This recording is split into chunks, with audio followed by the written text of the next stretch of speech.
बिस्मिल्लाहिर्रहमानिर्रहीम। लाखों करोड़ों दुरूदो सलाम मोहम्मद मुस्तफ़ा सल्लल्लाहु अलैहि वसल्लम और आले मोहम्मद पर। मैं हूं उमर दराज गोंदर। तहरीक इंसाफ में आज लतीफ़ खोसा साहब शामिल हुए हैं। एक तवील अरसे के बाद तहरीक इंसाफ में कोई ऐसी खबर आई है कि तहरीक इंसाफ छोड़ने की बजाय कोई तहरीक इंसाफ में शामिल हो रहा है, तो ज़ाहिर है तहरीक इंसाफ वाले खुश हैं। फिर जावेद हाशमी साहब वाली खबर है, फिर रबिया साहिबा वाली लाहौर हाईकोर्ट एसोसिएशन वाली जो है उनकी खबर है, तो तहरीक इंसाफ वाले ज़रा से वो हैं। लेकिन दूसरी जानिब आज तहरीक इंसाफ ने एक नया सरप्राइज भी दिया है जिसको पहिया उल्टा घुमाना है। तहरीक इंसाफ मकबूल है ग्राउंड के ऊपर और लोग उनके साथ हैं। देखें, बाकी चीजें सारी जो मर्जी होती रहे, लेकिन ग्राउंड के ऊपर जो आम पब्लिक है वो ठप्पा बल्ले के ऊपर लगाना चाहता है और इसका तहरीक इंसाफ को अंदाजा है।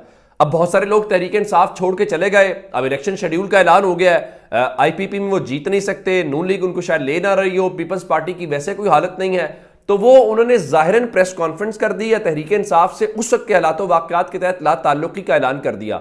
ऐसा नहीं है तहरीक इंसाफ के लिए हालात आज बहुत अच्छे हो गए, आज भी हालात बहुत खराब हैं, लेकिन जाहिर है तहरीक इंसाफ का टिकट ग्राउंड के ऊपर तो सबको पता है कि लोग तहरीक इंसाफ के साथ हैं। अब वो अंदर खाते तहरीक इंसाफ का टिकट भी चाहते हैं, वो तहरीक इंसाफ के साथ सेटलमेंट भी चाहते हैं, लेकिन आज पाकिस्तान तहरीक इंसाफ ने बाज़ाब्ता तौर पर ऐलान कर दिया। एक तो उन्होंने अपने उम्मीदवारों को कहा है कि आप अपने कागजात नामजदगी टाइम के ऊपर जमा करवाएं, ना सिर्फ अपने जमा करवाएं बल्कि जो कवरिंग उम्मीदवार हैं कि अगर आपको डिस्क्वालीफाई किया जाता है या आपके नॉमिनेशन पेपर रिजेक्ट किए जाते हैं तो आपके बाद वाला जो कैंडिडेट है उसके जमा कराएं। लेकिन उसके साथ पाकिस्तान तहरीक इंसाफ ने एक और शर्त लगा दी है कि वो लोग जो पाकिस्तान तहरीक इंसाफ छोड़ के गए, वो लोग जो पाकिस्तान तहरीक इंसाफ से अलहदगी इख्तियार कर चुके हैं, उनके लिए एक नया आज उन्होंने ज़ाब्ता या नया कानून है कि जिस तरह से आपने प्रेस कॉन्फ्रेंस करके पाकिस्तान तहरीक इंसाफ छोड़ी है, आप एक और प्रेस कॉन्फ्रेंस करें और आप ये बताएं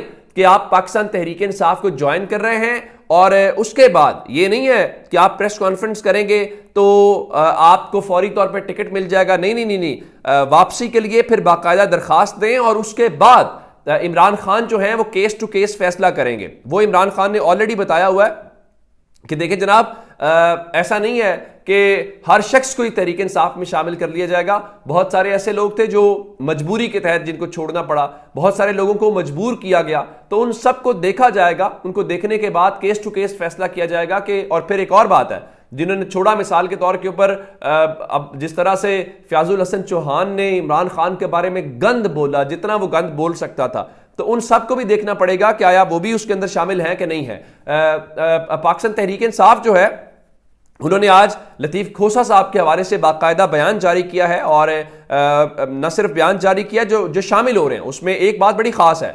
जो बैरिस्टर गौहर तहरीक इंसाफ के इस वक्त चेयरमैन है, उनका I am delighted to welcome Sardar Latif Khan Khosa to PTI and to congratulate him for having joined a political party that despite the setbacks and tough time. उनके मुताबिक उस वक्त जब मुश्किल वक्त है, जब बहरान है, उस वक्त तहरीक इंसाफ को ज्वाइन करना मानी रखता है और वो इस चीज़ को ज़ाहिर है वो कदर की निगाह से भी देखते हैं और वो उसको करते हैं। अच्छा, तहरीक इंसाफ ने जो बाकायदा उनकी शमूलियत के ऊपर खैर मकदम करते हुए तमाम ही क़यादत की जानिब से बाकायदा बयान जारी करके ये कहा है कि जनाब हम आपका खैर मकदम करते हैं। और अब देखना यह है कि जावेद हाशमी साहब वाला ऐलान कब होता है, उसके बाद रबिया साहब वाला, तो ये एक मोमेंटम ज़रूर है कि तहरीक इंसाफ में उस वक्त जब लोग छोड़ के जा रहे हैं, ऐसे में क्या सूरत हाल है। आप अंदाजा करें कि तहरीक इंसाफ के करीब से गुजरना भी कितना मुश्किल है। आसिफ जरदारी आज पेशावर के अंदर है, हालांकि पीपल्स पार्टी की क्या पोजीशन है ये इसके ऊपर कहना ही एक वो मजाक वाली बात है, लेकिन उन्होंने क्या किया, एक तो उन्होंने आज इजलास किया वहां पे गवर्नर हाउस के अंदर, जहां पे उनके साथ जेयूआई की टीम मिले। भाई, इलेक्शन कमीशन से पूछा जाना चाहिए कि क्या गवर्नर हाउस जो है या वजीर आला हाउस जो है वो आपकी इलेक्शन की सरगर्मियों का मरकज है। लेकिन जाहिर है कि इलेक्शन कमीशन पाकिस्तान तहरीक इंसाफ के हवाले से तो चीज़ें कर सकता है, लेकिन उनके मुकाबले में जो लोग हैं उनके हवाले नहीं कर सकता। तो आसिफ जरदारी ने वहां पे मुलाकातें की हैं और उन्होंने बड़ा एक दिलचस्प किस्म का जो चीखें हैं उनकी भी सुनाई देना शुरू हो गई हैं, जो पहले शरीफों की थी। उन्होंने अपनी पार्टी के ऊपर जो पाबंदी लगाई है वो बड़ी दिलचस्प है। उन्होंने ये कहा है कि खैबर पख्तूनख्वा के अंदर तहरीक इंसाफ के साथ जो है इंतखाबात के हवाले से इत्तेहाद न किया जाए। किसके साथ इत्तेहाद करना और क्या इत्तेहाद करना है ये क़यादत बाद में बताएगी। भाई, तहरीक इंसाफ को तो कहीं पे भी इत्तेहाद की जरूरत नहीं है। और खैबर पख्तूनख्वा के अंदर तो आप यूं समझे कि 2/3 मेजॉरिटी के साथ भी अगर वो जाना चाहें तो उनको कोई प्रॉब्लम वाली बात नहीं है। तो ये उनके एक अजीब सा मामला है। अच्छा, किससे इत्तेहाद फिर करेंगे? परवेज खटक से करेंगे। परवेज खटक के साथ महमूद खान है, वो कहते हैं जी मैंने इमरान खान के खिलाफ कोई बयान नहीं दिया, ना मैं आइंदा दूंगा।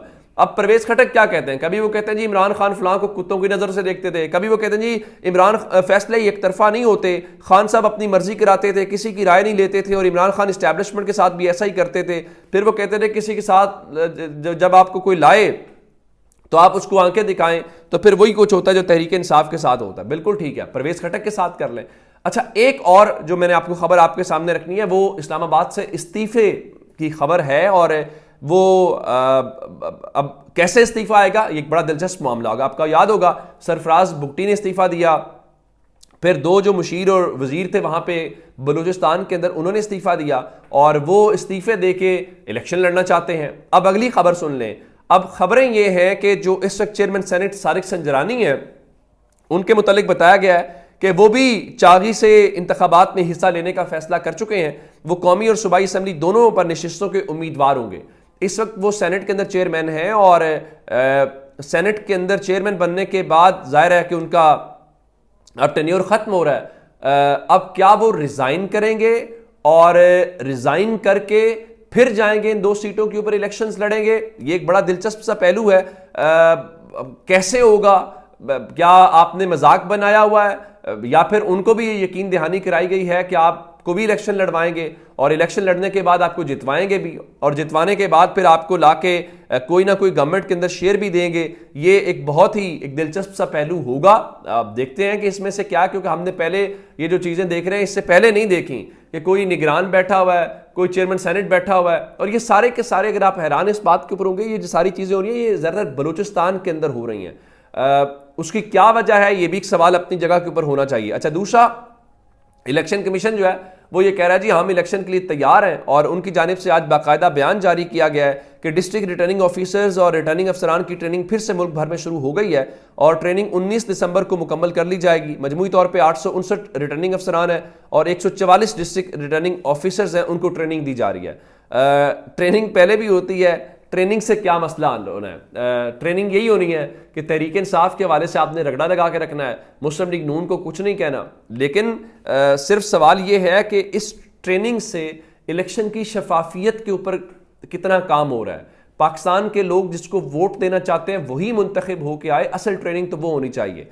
लेकिन उस ट्रेनिंग की तरफ ज़ाहिर है हमारा इतना ध्यान नहीं होता, हमारा ध्यान बाकी सब चीज़ों के ऊपर है सिवाय जो काम की चीज़ है। अच्छा, एक खबर और है, हमने काफ़ी दिन पहले टीवी के ऊपर वो दानियाल अजीज़ और दूसरे एहसन इकबाल के दरमियान लड़ाई देखी तो लग रहा था कि शायद ये कुछ करेंगे, पता नहीं क्या दानियाल अजीज़ करने जा रहे हैं। लेकिन जाहिर है कि वो चाबियाँ हैं, सबको एक टिकट की मार तो होते हैं। तो अब खबर, कल दानियाल अजीज़ आए थे और चूँकि कल मुस्लिम लीग नून का पार्लिमानी बोर्ड का इजलास था तो वहाँ पे खबर यही आई थी कि उनको ज़बानबंदी का नोटिस दिया गया कि आप खामोशी से रहें, क्योंकि एहसन इकबाल जो आला क़यादत है उनके बहुत करीब है।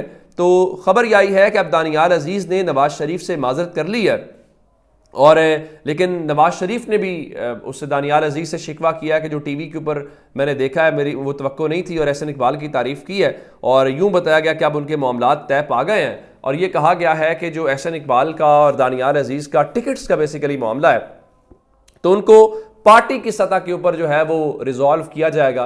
तो आप पहले भी पार्टी की सतह के ऊपर रिजॉल्व कर लेते, ये टीवी के ऊपर तमाशा लगाना और ये उसूल पसंदियां करना, इसकी भला क्या ज़रूरत थी? लेकिन चले, अवाम को पता चल गया सिर्फ और सिर्फ ये बयानबाजी की हद तक ही होता है। अपना बहुत सारा ख्याल रखिएगा। खुदा हाफिज़।